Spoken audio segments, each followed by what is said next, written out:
तार माइयो के ठेला बतारो के ठेला तार दादियों के ठेला तार ठराजी के ठेल दे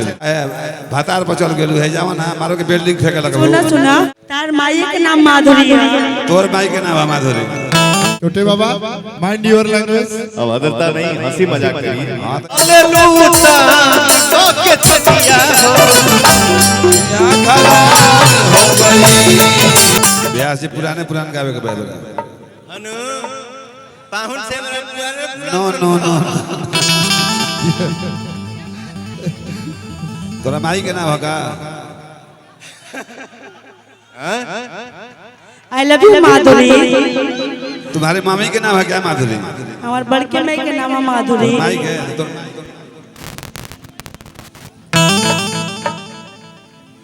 हेलो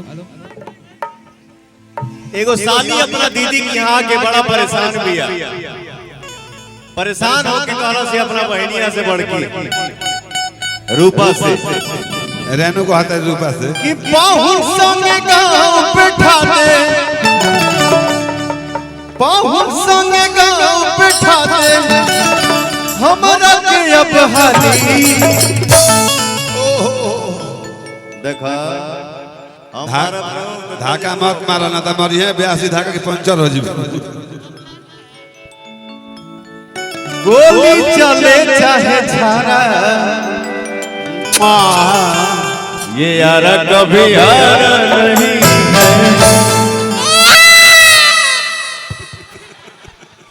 देखो लड़का के मामा चिल्लाइल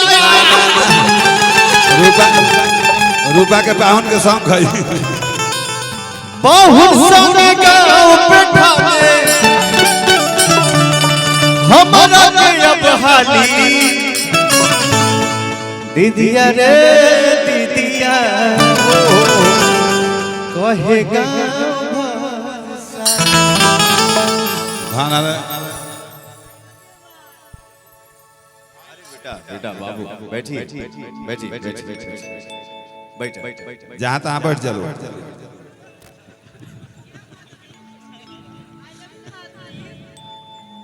माधुरी आई लव यू। तार माइयो को हम आई लव यू कह दे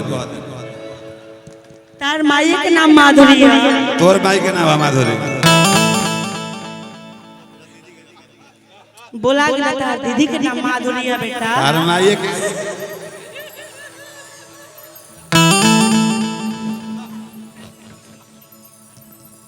बोला गया तिलक चल रहा दीदी के। तार माइयो के ठेला तार बाबुओ के ठेला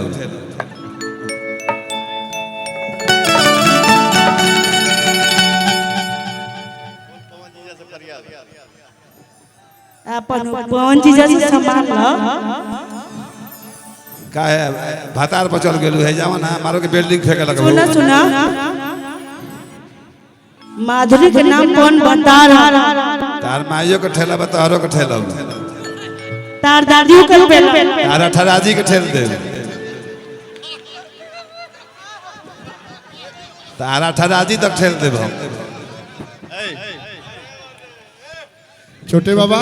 माइंड योर लैंग्वेज अवधरता नहीं हंसी मजाक करिए। हाँ तो ये करेगी तो हम नहीं करेंगे। हर जींस पेन्हल देखी तो हर बचिया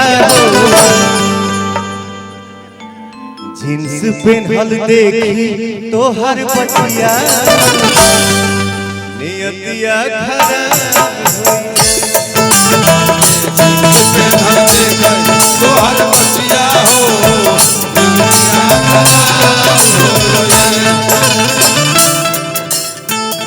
चलो तान को छतिया हो चलो तान को छतिया हो या खराब हो गई जिनसे हम देखी तो हर बचिया हो नियतिया खराब हो गई छत के ऊपर से शीशा चमकावे लूटा छत के ऊपर से प्यार जब करे के बात बहरिया प्यार जब करे के बात बहरिया जिनसे हम देखी तो हर बचिया हो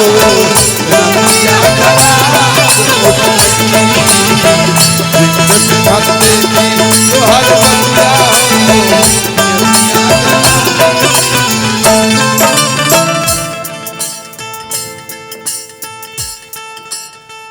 देखिए